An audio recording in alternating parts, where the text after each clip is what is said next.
માતા પિતા જ મારા ભગવાન છે. મારા માતા પિતાના ચરણોમાં જ માત્ર ચારો ધામ છે. જય શ્રી કૃષ્ણ. નમસ્કાર, પ્રણામ, સ્વાગત છે તમારું અમારી યુટ્યુબ ચેનલમાં.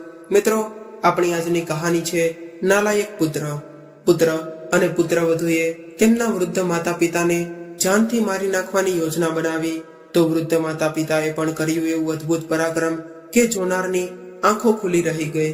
તો મિત્રો, આજની કહાની ખૂબ જ જ્ઞાનવર્ધક અને પ્રેરણાદાયક કહાની બનવાની છે. તો તમને વિનંતી છે કે આ કહાની અંત સુધી ધ્યાનથી સાંભળજો અને પસંદ આવે તો વિડીયોને લાઈક તેમજ તમારા અન્ય મિત્રો સાથે શેર કરજો. આવી જ કહાની સાંભળવા માંગતા હોય તો આ ચેનલને સબસ્ક્રાઇબ જરૂરથી કરી લેજો અને કોમેન્ટ બોક્સમાં સાચી શ્રદ્ધાથી હર હર મહાદેવ લખી દેજો, જેથી ભગવાન ભોલેનાથની કૃપા હંમેશા આપણા ઉપર બની રહે. તો ચાલો મિત્રો, શરૂ કરીએ આજની કહાની. કાનજી, તું તારા આ માતા પિતાને વૃદ્ધાશ્રમમાં મોકલી દે, અથવા તો હું મારા માતા પિતાના ઘરે ચાલી જઈશ. પૂનમ તેના સાસુ અને સસરાને કારણે તેના પતિ પર ગુસ્સે હતી. ત્યારે ભાવેશે કહ્યું, પૂનમ, તું તો જાણે છે કે હું એક ક્ષણ પણ તારાથી દૂર રહી શકતો નથી. જો તું તારા માતા પિતાના ઘરે જવાની વાત કરે તો મારું દિલ તૂટી જશે. પૂનમ, ફક્ત તું જ નહીં, હું પણ મારા માતા પિતાથી નારાજ છું. હું પણ એવું જ ઈચ્છું છું કે તેને એક ક્ષણમાં કોઈ વૃદ્ધાશ્રમમાં ફેંકી આવું, પણ મારે શું કરવું? આ બદમાશો આટલી સરળતાથી વૃદ્ધાશ્રમમાં જવાના નથી. મને ખબર નથી. ભાવેશ, તારે શું કરવું?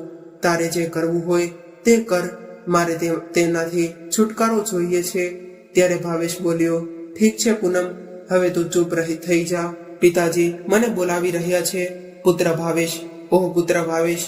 જ્યારે ભાવેશના પિતા મોહનજીએ બૂમ પાડી ત્યારે ભાવેશ ચોંકી ગયો અને બોલ્યો, આ લોકો તો તારી સાથે શાંતિથી વાત પણ કરવા દેતા નથી. તેથી જ તે હું તમને કહું છું કે તમને વૃદ્ધાશ્રમમાં મોકલવાની જલ્દીથી વ્યવસ્થા કરો અને જાઓ જલ્દી, તેમને મોડું થઈ રહ્યું છે. ત્યારે જ ભાવેશ ગુસ્સે થઈને તેના પિતાજીના રૂમમાં ગયો અને બોલ્યો, તમને લોકોને શું વાંધો છે? જ્યારે જુઓ ત્યારે ભાવેશ ચિલ્લાતા જ રહો છો. ત્યારે તમારા સિવાય પણ ઘણું કામ હોય છે. ત્યારે તેની માતા જાનકીજીએ કહ્યું કે તું શું કહે છે? પુત્ર, તેનું મને ભાન છે. તું તારા પિતા સાથે કેવી વાતો કરી રહ્યો છે? તો ભાવેશે કહ્યું, માતા, હું બીજું શું કરું? તમારે બંનેને આટલું જ કામ છે. ત્યારે તેની વાતને કાપી નાખતા મોહનજીએ કહ્યું, દીકરા, આજે તારે રજા છે તો તું અમારા બંને માટે આવું કર, મને ડોક્ટર પાસે ચેકઅપ કરાવવા લઈ જા. અને તારી માતાની આંખમાં તકલીફ છે તો તારી માતાની આંખ પણ ડોક્ટરને બતાવવી છે. આ સાંભળીને ભાવેશ વધુ ગુસ્સે થઈ ગયો અને બોલ્યો, તમે બંને મારા વિશે શું વિચારો છો? મને માત્ર એક દિવસની જ રજા મળી છે, એમાં તમે લોકો તમારા કામમાં વધારો કરવા લાગ્યા અને હવે તમે તમારું કામ જાતે કરવાનું રાખો અને ડોક્ટર પાસે જવાના પૈસા કોણ મારા દાદા આવીને મને આપશે? તમે લોકો મને આટલા ખર્ચાઓ કરો છો. મારી પાસે આટલા પૈસા પણ નથી અને મારી પાસે એટલો સમય પણ નથી. દીકરા, તું આટલો બધો ગુસ્સે કેમ થઈ રહ્યો છે? અમે તને ભારે કામ કરવાનું નથી કહ્યું. અમારા પગમાં હજી તાકાત છે. અમે જાતે જઈ શકીએ છીએ અને અમને તમારા પૈસાની પણ જરૂર નથી. તું જા અને તારી રૂમમાં જઈને આરામ કર. ભાવેશના પિતા મોહનજી તેમની પત્ની જાનકીજીનો ખર્ચ બેંકના ખાતામાં જમા કરેલી થોડી પેન્શનની રકમથી પૂરો કરતા હતા. મોહનજીએ તેમની પત્નીને તૈયાર થવા કહ્યું. બંને તૈયાર થઈ ગયા અને ડોક્ટરને ઘરે જવા માટે નીકળ્યા. હજુ તો તેઓ ઘરથી બહાર નીકળ્યા હતા ત્યારે પૂનમ ભાવેશના રૂમમાં ગઈ અને ભાવેશને કહેવા લાગી, ભાવેશ, તારા માતા પિતા આપણને શાંતિથી જીવવા નહીં દે. હવે આપણે તેમનું ઝડપથી કંઈક કરવું જ પડશે. હા પૂનમ, હું જલ્દીથી તેને કંઈક વ્યવસ્થા કરાવી લઈશ. તું મારા માટે ગરમા ગરમ ચા બનાવી દે. ત્યાં સુધીમાં હું વિચારું છું તેમનું શું કરવું. પૂનમ ચા બનાવવા ચાલી ગઈ અને આ બાજુ ભાવેશ તેના દુષ્ટ મનોનો ઉપયોગ કરીને વિચારે છે કે તેના મા બાપથી છુટકારો મેળવવા માટે શું કરવું જોઈએ. તે લાંબા સમય સુધી વિચારતો રહે છે. આ દરમિયાન પૂનમ પણ એક કપ ચા લઈને આવી ગઈ. ત્યારે ભાવેશે કહ્યું, પૂનમ, મને કંઈ સૂઝતું નથી કે આનું શું કરવું. કૃપા કરીને મને આના માટે કંઈક આઈડિયા બતાવો કે મારે શું કરવું જોઈએ આના માટે. ત્યારે પૂનમ બોલી, મારો આઈડિયા તો એ છે કે આ બંનેને ઊંઘની ગોળીઓ આપીને મારી નાખવા જોઈએ. ના પૂનમ, અમે આવું કરી ન શકીએ, કારણ કે એવું કરવાથી અમારે આખી જિંદગી જેલમાં વિતાવવી પડશે અને આપણા શહેરના પીઆઈ મારા પિતાના મિત્ર છે. હું તેમને મારા રસ્તામાંથી કેવી રીતે હટાવી શકું તે વિચારવા મારી જાતને એકલા રહેવા દો. મને ફક્ત મારા મગજનો જ ઉપયોગ કરો. અને પૂનમે તેનો ચહેરો કકડાવતા કહ્યું કે બંને આવી વાતો કરતા હતા ત્યારે જ તે મોહનજી અને જાનકીજી ડોક્ટર પાસેથી દવા લઈને અને ચેકઅપ કરાવીને પાછા આવી ગયા. ડોક્ટરે તેમને બંનેને 4 દિવસ પછી ફરી ચેકઅપ માટે આવવા કહ્યું. બંને લોકો એકબીજા સાથે વાતો કરી રહ્યા હતા અને ભાવેશ છુપી રીતે તેમની વાતચીત સાંભળી રહ્યો હતો અને કોઈ યુક્તિ શોધવા માટે તેનું મગજ ઘુમાવી રહ્યો હતો. તેમની બંનેની વાતચીત સાંભળીને તેને એક વિચાર આવ્યો અને તે ચૂપચાપ ત્યાંથી નીકળીને તેના રૂમમાં ગયો ને તેની પત્નીને પકડીને તે અહીં તહીં ભટકવા લાગ્યો અને બોલ્યો, પૂનમ, આપણે જેની રાહ જોઈ રહ્યા હતા તે મળી ગયું છે. આ વૃદ્ધોને આપણા રસ્તામાંથી હટાવવાનો ઉપાય મને મળી ગયો છે. ત્યારે પૂનમ બોલી, અરે જી, તમે શું વાત કરો છો? રસ્તો મળી ગયો હોય તો? હા પૂનમ, હા, મને એક આઈડિયા મળી ગયો છે. આ વૃદ્ધ માતા પિતાથી કેવી રીતે છુટકારો મેળવી શકાય. આ સાંભળીને પૂનમની આંખો ચમકી ગઈ અને તે બોલી, તું શું વાત કરે છે? શું વિચાર છે? મને પણ કહો. ભાવેશે પૂનમના કાનમાં કંઈક કહ્યું. આ સાંભળીને પૂનમ ખૂબ જ ખુશ થઈ ગઈ. હવે પૂનમ, તું જ હવે મા બાપને બાટલીમાં પૂરી દે અને હું પણ એક આદર્શવાદી દીકરો બની જાઉં. પછી તું જોઈ લે. મારી કલામ ઠીક છે. આજથી અમારું મિશન શરૂ થાય છે. પૂનમ અને ભાવેશે બંનેએ હાથ મેળવ્યા અને પોતપોતાના કામમાં વ્યસ્ત થઈ ગયા. પૂનમ તેના સાસુ સસરા માટે જઈને બોલી કે મમ્મી પપ્પા, હું તમારા માટે ગરમ દૂધ લાવું છું, મહેરબાની કરીને પી લ્યો. તે બંને તેમની હોશિયાર આંખોથી આશ્ચર્યથી પૂનમને જોવા લાગ્યા, કારણ કે પૂનમ દૂધ તો શું પાણીનો એક ગ્લાસ પણ આપી શકતી ન હતી. આ જોઈને પૂનમ બોલી, બાબુજી, તમે શું વિચાર કરી રહ્યા છો? લો, કેટલા પ્રેમથી હું તમારા માટે દૂધ લઈને આવી છું, પી લ્યો. પછી બંનેએ તેના હાથમાંથી દૂધ લીધું અને પીવાનું શરૂ કર્યું. પૂનમ દૂધ પૂરું થાય તેની રાહ જોવા લાગી. જેવું જ દૂધ પૂરું થયું કે ગ્લાસ બાજુમાં રાખીને તે તેના સાસુના પગ દબાવવા લાગી. એટલામાં ભાવેશ પણ રૂમમાંથી આવે છે અને તે પણ બાપુજીના પગ દબાવવા લાગે છે. અને મોહનજી પણ અને જાનકીજી આશ્ચર્યથી બંનેને જોઈ રહ્યા હતા. તેઓ કશું સમજી શક્યા ન હતા કે આ શું થઈ રહ્યું છે. પૂનમ અને ભાવેશે થોડી વાર તેના પગ દબાવ્યા. પછી માતા અને બાપુજી સૂઈ ગયા અને તે બંને પણ તેના રૂમમાં ચાલ્યા ગયા.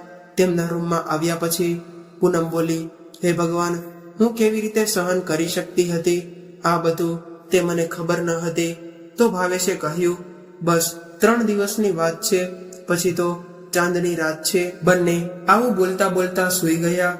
બીજા દિવસે પવન ઓફિસેથી ઘરે આવ્યો ત્યારે તેની માતા માટે નવી સાડી અને બાપુજી માટે ધોતી લઈને આવ્યો અને તે આવવાની સાથે જ સીધો તેના માતા પિતા સાથે પાસે તેમના રૂમમાં ગયો અને તેમને સાડી અને ધોતી બતાવીને કહેવા લાગ્યો, હું આજે તમારા માટે નવા કપડાં લાવ્યો છું. આ જોઈને જાનકીજી અને મોહનજી ખૂબ જ ખુશ થઈ ગયા. પછી ભાવેશ થોડી વાર બંનેની પાસે બેસીને પોતાના રૂમમાં ગયો તો પૂનમે તેને કહ્યું, આ વૃદ્ધો પણ બહાર નીકળવાની વખતે પણ ખર્ચો કરાવે છે. કોઈ વાંધો નહીં, કંઈ મેળવવા માટે તારે કંઈ ગુમાવવું તો પડશે જ. તે સોફા પર બેઠેલી તેની પત્ની પૂનમે કહ્યું. તે જાણતી હતી કે મોહનજી ને શેરડીનો રસ અને તેની ખીર ખૂબ જ ભાવે છે. તેથી તેણે તેમના માટે શેરડીનો રસ અને તેની ખીર તૈયાર કરી અને તે ખીર લઈને બાપુજી અને માતાના રૂમમાં ગઈ અને કહ્યું, બાપુજી, મને ખબર હતી કે તમે શેરડીના રસની ખીર ખાવાના ખૂબ જ શોખીન છો. તમને કેવી રીતે ખબર પડી? જાનકીજીએ તેમની પુત્રવધૂને પૂછ્યું. ત્યારે પૂનમે કહ્યું, માતા પિતા તેમના બાળકોના મનની દરેક વાત બોલ્યા વગર સમજે છે અને તેમની બધી જ ઈચ્છાઓ પૂરી કરે છે. આ રીતે તેમના બાળકો પણ તેમના માતા પિતાના વિચારો વાંચી શકે છે. અને હમણાં જ તે સમજાયું છે કે મેં બાપુજી માટે ખીર તૈયાર કરી છે. પુત્રવધૂના મોઢેથી આ સાંભળ્યા પછી મોહનજી ખૂબ જ ખુશ હતા અને તેમણે મનમાં ભગવાનનો આભાર માન્યો અને ભગવાન તમામ બાળકોને આવી બુદ્ધિ આપે. ભાવેશ મોહનજી અને જાનકીજીનો એકમાત્ર પુત્ર હતો. મોહનજી એક ખાનગી કંપનીમાં નોકરી કરતા હતા અને તેમની સાથે તેઓ તેમના ઘરનો ખર્ચ ઉઠાવતા હતા. અને જાનકીજી પણ ખૂબ જ બુદ્ધિશાળી સ્ત્રી હતી. તેમનું ઘર ખૂબ જ નાનું હતું. તેમણે તેમના પતિની કમાણીનો એક એક પૈસો ઉમેરીને જમીન પણ ખરીદી હતી, જેના પર તેમણે તેમના સપનાનું ઘર બનાવ્યું હતું. જ્યારે ભાવેશ ખૂબ જ નાનો હતો અને મોહનજીની કમાણી વધારે ન હતી, પણ તેમણે ભાવેશના ભણતરમાં કોઈ કમી ન હતી રાખી. તેમણે સારી શાળામાં ભણાવ્યો અને સારી કોલેજમાં ભણાવ્યો અને પછી તેને વીજળી વિભાગમાં નોકરી મળી ગઈ. પછી તેણે તેના માટે છોકરી શોધવાનું શરૂ કર્યું. તેમના સંબંધીઓએ પૂનમ વિશે સૂચવ્યું. પછી પૂનમ અને ભાવેશ તેના માતા પિતા બંને તેને પસંદ કરતા હતા, પરંતુ તેઓ જાણતા ન હતા કે પૂનમ તો નિર્દોષ દેખાતો ચહેરો આટલો બધો ક્રૂર હશે. તે દરેક વાતમાં તેના સાસુ અને સસરાને ટોણા મારતી રહેતી હતી અને એ એક અલ્પ સ્વભાવની છોકરી હતી. આ જોઈને મોહનજી તો પૂનમ પર ખૂબ જ ગુસ્સે થતા, પણ તેમની પત્ની પોતાના પતિનો ગુસ્સો હંમેશા શાંત કરતા રહેતા. અને ભાવેશ પણ પહેલા તેના માતા પિતાની ખૂબ જ સેવા કરતો હતો અને તેમની તમામ વાત સાંભળતો હતો. પરંતુ લગ્ન કર્યા પછી તે પૂનમથી પ્રભાવિત થઈ ગયો હતો અને પૂનમે ભાવેશને તેની મીઠી મીઠી વાતોથી પોતાની તરફ ખેંચી લીધો હતો અને તેને પોતાની જાળમાં ફસાવી દીધો હતો. ભાવેશ હંમેશા પૂનમના વખાણ કરતો રહેતો અને પૂનમની વાતથી પ્રભાવિત થઈને ભાવેશ હંમેશા તેમના માતા પિતાને મારતો રહેતો અને ઠપકો આપતો રહેતો. અને ભાવેશ તેના કોઈ પણ કામમાં લાંચ લેનાર વ્યક્તિ હતો. તે વીજળી વિભાગમાં હોવાનો લાભ લેવાનું ચૂકતો ન હતો. જ્યારે તે કોઈના ઘરે આવતો અને આધુનિક સાધનો જોતો, ત્યારે તે કોઈને કોઈ બહાનું કાઢીને તે લોકોને તેની પોસ્ટ પરનો પ્રતિબંધ બતાવીને હેરાન કરતો અને ત્યાં પહોંચાડીને દંડ વસૂલ કર્યા વિના જ તોડબાજી કરીને રિશ્વત લેતો હતો. અને તેના પિતા હંમેશા તેને એ કહેતા કે દીકરા, આ લાંચ લેવી તે કામ સારું નથી કરી રહ્યો તું. દીકરા, લાંચ લેવી એ પાપ છે.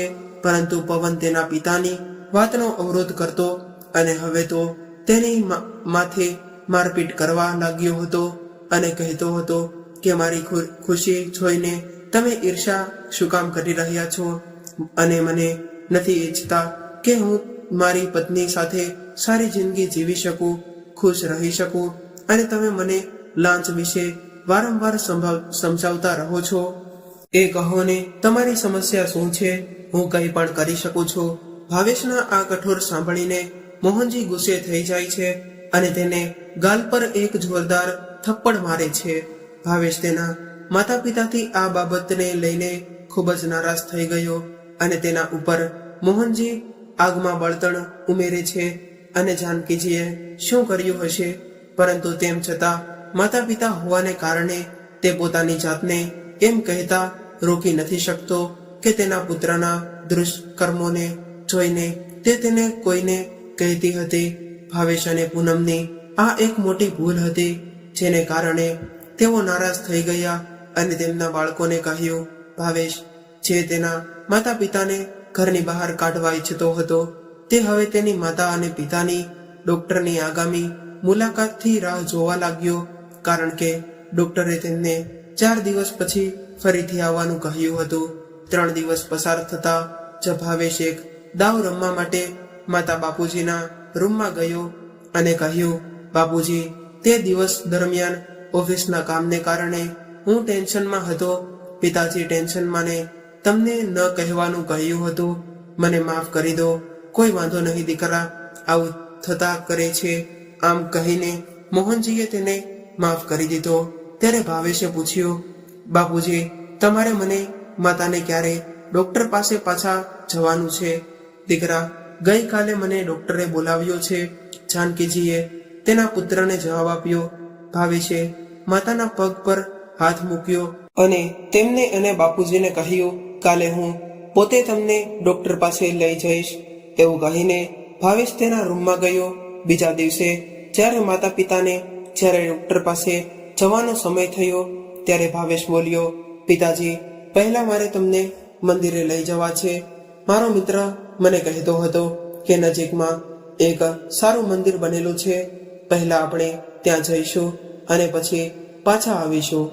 ત્યારે તમને ડોક્ટરને બતાવીશું, અથવા તો પહેલા ડોક્ટરને બતાવીશું અને પછી મંદિરે જઈશું અને દર્શન કરીશું. આ વાત સાંભળીને માતા બાપુજી બહુ ખુશ થઈ ગયા. બસ ઈશ્વરની દયાથી દીકરા અને વહુને હોશ આવી ગયો. આગળ દિવસમાં બાપુજીને કોઈ શંકા ન થાય તે માટે બધા કારમાં બેઠા અને ચાલ્યા ગયા. ભાવેશ પહેલા તેને ડોક્ટર પાસે લઈ ગયો અને દવા આપી. દવા આપ્યા પછી તેને કાર હાઈવે તરફ ફેરવી. હવે તેણે ઘણા દૂર ચાલ્યા ગયા હતા. આખી યોજનામાં પતિને સાથ આપતી પૂનમે મોડું થવાનો ડોળ કરીને કહ્યું, ક્યારે પહોંચીશું આપણે મંદિરે? જાનકીજી અને મોહનજી પણ ભાવેશને વારંવાર પૂછી રહ્યા હતા. ત્યારે ભાવેશ બોલ્યો, પિતાજી, એવું લાગે છે અમે ભૂલથી હાઈવે પર આવી ગયા છીએ. થોડી વાર પછી કાર ઘર ઘર અવાજ કરતી અટકી જાય છે, જે ભાવેશના પ્લાનનો એક ભાગ હતો. ત્યારે ભાવેશ અસ્વસ્થ હોવાનો ડોળ કરવા લાગે છે અને તેના માતા પિતાને બતાવે છે કે તે તેના કારણે કેટલો પરેશાન છે. કાર ખરાબ થયેલી જોઈને તે નીચે ઉતરે છે અને બોનેટ ખોલે છે અને તપાસ કરવાનું શરૂ કરે છે. પછી તે ફરીથી બોનેટને બંધ કરે છે અને તેના માતા પિતાને કહ્યું કે કાર ખરાબ થઈ ગઈ છે, લાગે છે કે અમારે કોઈ મિકેનિકને બોલાવવો પડશે. એણે આજુબાજુમાં જોયું અને બોલ્યો, તમે બધા અહીં રહો, હું હમણાં કોઈ મિકેનિકને ગોતું છું. અને ભાવેશ ત્યાંથી જવા લાગ્યો. પછી જાનકીજીએ કહ્યું કે દીકરા, રસ્તો ખૂબ જોખમી લાગે છે, તારું ધ્યાન રાખશે. અને ભાવેશ થોડી વાર અહીંયા ત્યાં ભટકે છે અને પાછો આવે છે અને કહે છે કે અહીં એક પક્ષી પણ દૂર સુધી દેખાતો નથી. હવે શું થશે કે રાત પણ આવી ગઈ છે? પૂનમે ડરતા ડરતા પૂછ્યું. ત્યારે ભાવેશે કહ્યું, પૂનમ, તું ચાલ મારી સાથે, તો અમે મિકેનિક પાસે જઈ શકીએ છીએ.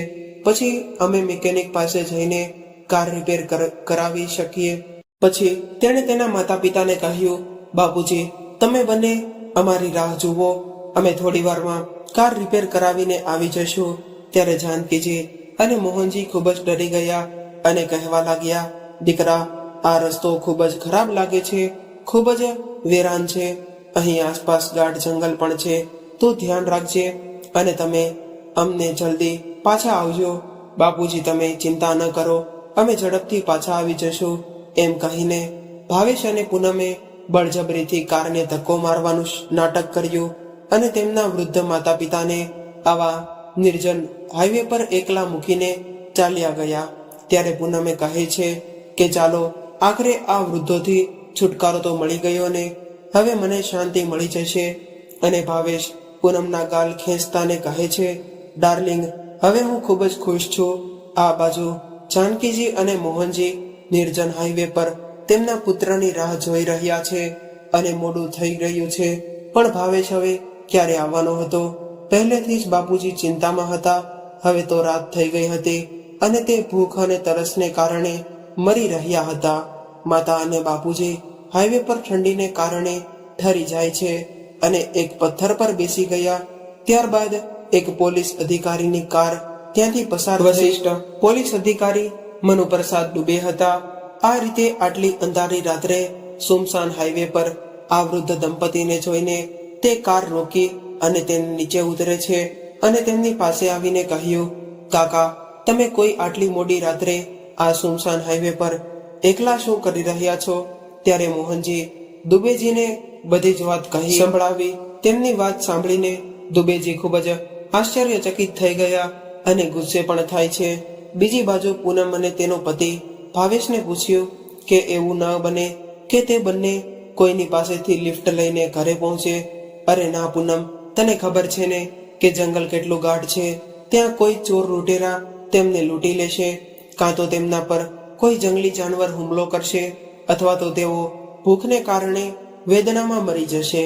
ભાવેશ પૂનમને સમજાવતા કહે છે અને બીજી તરફ જાનકીજી અને મોહનજી ખરાબ રીતે રડી રહ્યા હતા. તેઓ માની શકતા ન હતા કે તેમનો શાશ્વત પુત્ર તેમની સાથે આવું કામ કરશે. તે આ કેવી રીતે કરી શકે? દુબેજીએ તેને ચૂપ કરાવ્યા, આશ્વાસન આપ્યું અને ખવડાવ્યું. પછી પોતાનો પરિચય આપ્યો અને કહ્યું, અંકલ, હું સિનિયર ઓફિસર છું. મારી થોડા સમય પહેલા ટ્રાન્સફર કરાવવામાં આવી છે. મારો પરિવાર આ શહેરમાં જ રહે છે. પછી તેણે કહ્યું, અંકલજી, તમે બંને મારા મિત્રો છો. ક્વાર્ટરમાં આરામથી રહો અને તમારે બંનેએ ચિંતા કરવાની કોઈ જરૂર નથી. આવા બાળક સાથે રહેવા કરતા આવા બાળક સાથે ન રહેવું સારું હોય છે. આવા નાલાયક પુત્ર અને પુત્રવધુ પર કોઈ ભરોસો નથી. જાનકીજી સતત રડતી હતી, પણ મોહનજી તેના પર કાબુ કરીને પોતે પોતાની પત્ની માટે અને તેના આંસુ લૂછીને દુબેજીને કહ્યું, અમે અમારા એકમાત્ર પુત્ર માટે શું નથી કર્યું? ક્યારેય કંઈ ખોટું ન થવા દીધું. થોડી ઠંડીમાં જ્યારે તેને શરદી થાય ત્યારે તેની માતા આખી રાત જાગતી રહેતી અને તેની દરેક ઈચ્છા પૂરી કરતી. અને મને ખબર નથી કે અમારા ઉછેરમાં શું ખોટ રહી ગઈ કે તે અમારી સાથે આવું વર્તન કરતો હતો. પછી મોહનજીએ કહ્યું, હું પણ એક શિક્ષિત નાગરિક છું.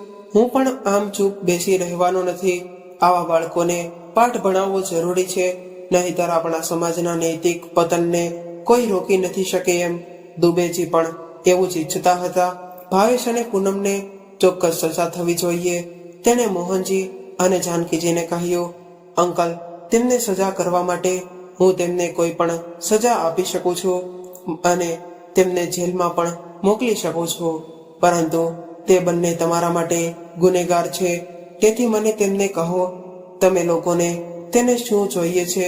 દુબેજીના આ શબ્દો સાંભળીને જાનકીજી અને મોહનજી બંને કહે છે, જે દીકરાએ ઘરમાંથી અમને આ રીતે કાઢી મૂક્યા છે અને અમને નિસહાય છોડી દીધા છે, તે ઘર મારું અને મારા પતિનું છે. અમે સખત મહેનત કરીને બનાવ્યું છે. આ ઘર પર તેમનો કોઈ અધિકાર નથી અને તમે બીજું તમારે જે કરવું હોય તે કરવા માટે અમારી સંપૂર્ણ સંમતિ છે. તમે તેમને અમારી રીતે પાઠ શીખવો. દુબેજીએ જાનકીજી પાસેથી ભાવેશ વિશેની તમામ માહિતી લઈ લીધી અને તેને પાઠ ભણાવવા માટે એક સારી યોજના બનાવવા લાગ્યો. અને દુબેજી એ જે નોકરાણી દુબેજીને ત્યાં કામ કરતી હતી તેણે મોહનજી અને જાનકીજીની સંભાળ રાખવાનું કહીને તે ત્યાંથી પોતાની ફરજ પર જવા માટે રવાના થઈ ગયા. થોડા દિવસોમાં તેનો એ ભાવેશ વિરુદ્ધ નોટિસ તૈયાર કરી અને તેને પોસ્ટ દ્વારા ભાવેશના ઘરે મોકલે છે. આ દરમિયાન જ્યારે પાડોશમાં લોકો ભાવેશને તેના માતા પિતા વિશે પૂછ્યું કે તે દેખાતા નથી, ક્યાં ગયા છે, ત્યારે ભાવેશે તેને બહાનું બનાવીને તેને કહ્યું કે તે એ લોકો ચારધામ યાત્રા માટે ગયા છે, તેથી તેઓ દેખાતા નથી. આજે રવિવાર હતો. ભાવેશ તેની પત્ની પૂનમ સાથે પાર્ટી કરી રહ્યો હતો. બંને મિત્રો સાથે મોટેથી સંગીત વગાડીને નાચવામાં અને ગાવામાં વ્યસ્ત હતા. ટેબલ પર સારી વાનગીઓ સજાવવામાં આવી હતી. બંને ખૂબ જ ખુશ હતા, પરંતુ નોટિસ મળતા જ તેમની ખુશીમાં ગ્રહણ આવી ગયું અને નોટિસ વાંચતા જ તે બંને નારાજ થઈ ગયા. નોટિસમાં લખ્યું હતું કે આ ઘર સરકારી મિલકત પર બનેલું છે અને તેને ખાલી કરવા માટે કુલ 10 દિવસનો સમય આપવામાં આવ્યો છે. ભાવેશને આ નોટિસ મળતા જ તે સરકારી ઓફિસમાં ચક્કર કાપવા લાગ્યો અને વકીલોને મળવા લાગ્યો, પણ કંઈ થયું નથી, કારણ કે ભગવાન પણ આવા લોકોને સાથ નથી આપતા.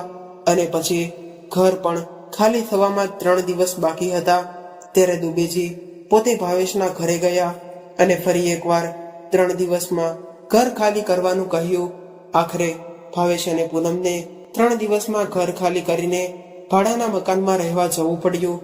બીજી તરફ પૂનમ અને ભાવેશ ઘર છોડતા જ તે દુઃખી હતા. ભાડાના મકાનમાં આવતા જ તે પૂનમ અને ભાવેશ વચ્ચે ઝઘડો શરૂ થઈ છે અને પૂનમ તેના પતિને કહેવા લાગી કે મને આ સડેલા ઘરમાં રહેવું પોસાય તેમ નથી. તમારે રહેવું હોય તો રહેજો, મને મારી માતાના ઘરે છોડી દો. આ ગરમીમાં હું એસી વિના રહી નથી શકતી. પૂનમ તો કૃપા કરીને થોડા દિવસ ધીરજ રાખ. હું કોઈ સારા વકીલ સાથે વાત કરીશ કે ભાઈ અમને સરકાર તરફથી નોટિસ મળી છે, આપણે સરકાર સામે ઊભા રહેવું પડશે. આ માટે અમારે એક સારા વકીલની જરૂર પડશે. ભાવેશ તેની પત્નીને સમજાવે છે ત્યારે પૂનમ કહે છે કે તમે વકીલ રાખો કે તેમનું પૈસાનું રોકાણ કરો, તેમાં હવે કશો ફેર પડે એમ નથી. તેમ કહીને પૂનમે તેને ધમકાવ્યો અને તેની વાત સાંભળીને ભાવેશ પણ ચૂપ રહ્યો. હવે ભાવેશ ચિંતિત હતો અને કોઈ વ્યવસ્થા કરવાનો પ્રયાસ કરી રહ્યો હતો. ત્યારે જ અચાનક બીજી સમસ્યા તેના માથા ઉપર આવી ગઈ. ભાવેશ તેની ઓફિસમાં બેસી તેનું કામ કરી રહ્યો હતો ત્યારે જ વીજળી વિભાગના એક વરિષ્ઠ અધિકારી પાસેથી લાંચ લેવાના કારણે તેને અને તેના 2 સાથીદારોને સસ્પેન્શન પત્ર મળ્યો અને જેમાં તેઓને આખા વર્ષ માટે સસ્પેન્ડ કરવામાં આવ્યા અને ₹5 લાખનો દંડ ફટકારવામાં આવ્યો. સંયુક્ત વર્ષ વીજળી વિભાગના વરિષ્ઠ અધિકારી દુબેજીના નજીકના સંબંધી હતા અને પછી ભાવેશને લાંચ લેવા અને જનતા માટે મુશ્કેલી ઊભી કરવા માટે 2-3 વાર ચેતવણી આપવામાં આવી હતી. હવે ભાવેશને સસ્પેન્શન લેટર મળ્યો ત્યારે જાણે કે તેને ચક્કર આવવા લાગ્યા. તેની આંખો સામે તેને અંધકાર દેખાવા લાગ્યો અને તેને લાગ્યું કે તે બેહોશ થઈ ગયો છે. કોઈ પણ રીતે હું પડી જઈશ, કોઈ પણ રીતે હું મારી જાતને પકડી લઈશ. અને તેને ડિપાર્ટમેન્ટના ઘણા અધિકારીઓને સસ્પેન્શન લેટર રોકવા માટે વિનંતી કરી, પરંતુ અહીં પણ તેને કોઈ પણ મદદ ન મળી. ભાવેશ તેના પગલા સાથે તેના ઘરે આવ્યો અને તે આવતાની સાથે જ પલંગ પર પડ્યો. શું થયું? તમે તેનું શું દુઃખ અનુભવો છો? પૂનમ, મને વીજળી વિભાગમાંથી 1 વર્ષ માટે સસ્પેન્શન લેટર આપવામાં આવ્યો છે.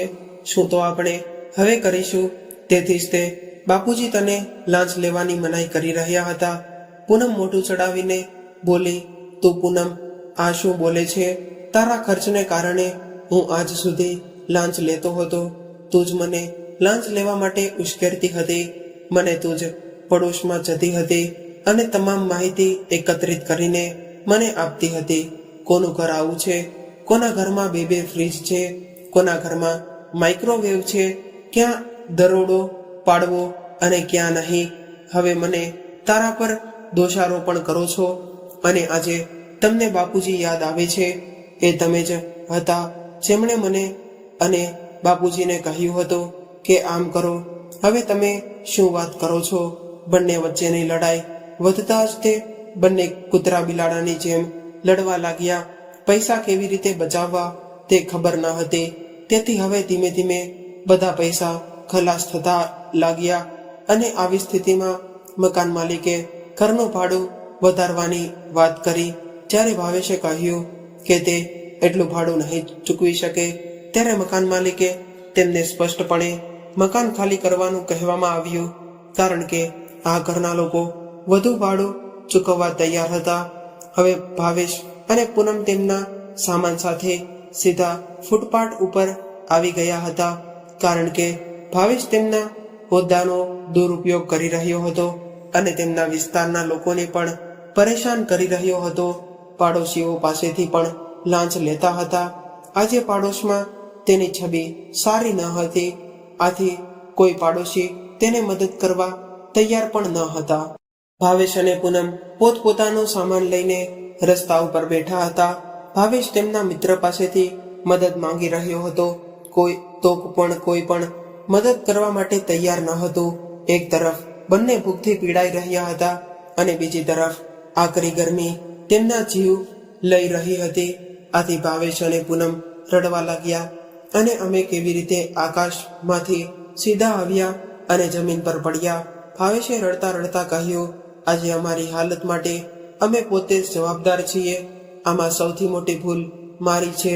જેમ અમે અમારા વૃદ્ધ માતા પિતાને છોડી દીધા હતા, આજે નિયતિએ અમને ત્યાં ઊભા કર્યા છે. પૂનમ પણ રડે છે અને કહે છે, ભાવેશ, અમને અમારા કર્મોની સજા મળી રહી છે. પછી તેણીએ માથું આકાશ તરફ કર્યું અને કહ્યું કે મને મારવામાં આવ્યો, કારણ કે મેં મારા ભગવાન સમાન સસરાને આટલો ત્રાસ આપ્યો અને આ ઉંમરે મેં તેમને ભટકવા માટે છોડી દીધા. આના પર ભાવેશે કહ્યું, તું તો તેમના દીકરાની વહુ હતી, પણ હું તો તેમનો એકમાત્ર પુત્ર હતો, જેને તેઓએ ખૂબ જ પ્રેમ કરીને ઉછેર્યો હતો. પણ હું એમનો પણ કમનસીબ વ્યક્તિ નીકળ્યો. બોલતા બોલતા ભાવેશ જોર જોરથી રડવા લાગ્યો. તેનો અવાજ તેના ગળામાં અટવાઈ જાય છે અને મારા મનમાં મારા બાપુજી મને ખરાબ નથી કે એ લોકો ક્યાં હશે, તે જીવિત હશે કે નહીં. ત્યારે પૂનમ કહેવા માંડે છે, તમે સાચા છો, અમે ઘણું ખોટું કર્યું છે. ચાલો માતા અને પિતાને શોધવા જઈએ. તે દરમિયાન દુબેજીએ જે દૂર બેસીને ચાની ચુસ્કી લેતા હતા તે તેની સામે જોઈ રહ્યા હતા. ભાવેશ આવ્યો ત્યારે તેણે તેને જોતા જ તેને ઓળખી લીધા અને કહ્યું, સાહેબ, તમે એ જ ઓફિસર છો ને જે દિવસે તમે અમારા ઘરે આવ્યા હતા? હા, હું એ જ છું, દુબેજીએ કડક સ્વરમાં જવાબ આપ્યો અને પછી પૂછ્યું કે તમે લોકો અહીં રસ્તા પર આવી વસ્તુઓ લઈને કેમ બેઠા છો? મેં તો તમને ઘણા સમય પહેલા રજા આપી હતી. શું તમે ત્યાંથી ભૂતની જેમ અહીં નથી ભટકી રહ્યા ને? ત્યારે આ સાંભળીને બંનેએ માથું નમાવ્યું. પછી દુબેજીએ કહ્યું, આવો, ઉઠો, મારી જીપમાં બેસો. દુબેજીની વાત સાંભળીને ભાવેશે કહ્યું, અમારો સામાન તેને જોઈને જેમ છે તેમ રહેવા દો, હું તેને લેવડાવી લઈશ. કાર તમે બંને મારી જીપમાં બેસો. અને બંને જીપમાં બેસે છે અને જ્યારે તે જીપમાં તેના ઘરની સામે ઊભી રહે છે ત્યારે બંને એકસાથે આશ્ચર્યચકિત થઈ જાય છે અને કહે છે કે તમે અમને અમારા ઘરે લઈ આવ્યા છો. તેઓ અંદર જાય છે અને ત્યાં મા અને બાપુજીને જોઈને તે બંને આશ્ચર્યચકિત થઈ ગયા અને તેમના પગ નીચેથી જમીન સરકી ગઈ અને સુખ દુઃખ અકળામણ બધી લાગણીઓ તેમના મનમાં એક સાથે જીવી રહી હતી. બંને રડતા રડતા મા બાપુજીના પગે પડીને માફી માંગવા લાગે છે. પણ જાનકીજી પોતાના ગુસ્સા પર કાબુ ન રાખી શક્યા અને તે ભાવેશને ગાલ પર એક જોરદાર થપ્પડ મારી દીધી અને જેનાથી ભાવેશ તેના બીજા ગાલને ખસેડીને કહે છે, બાપુજી, તમે અમે ગમે તેટલી થપ્પડ મારશે, અમે કરેલા પાપની ભરપાઈ કરશે, તે ઓછું છે. બાપુજી, અમને બંનેને જોરથી મારો અને પાપ કર્યું છે જેથી અમે સજાને પાત્ર છીએ. મોહનજી અને જાનકીજીની આંખોમાં પણ આંસુ આવે છે અને પછી તેઓ મોહનજી અને જાનકીજીને કહે છે કે બાપુજી, ભગવાને અમને અમારા કર્મોનું ફળ આપ્યું છે.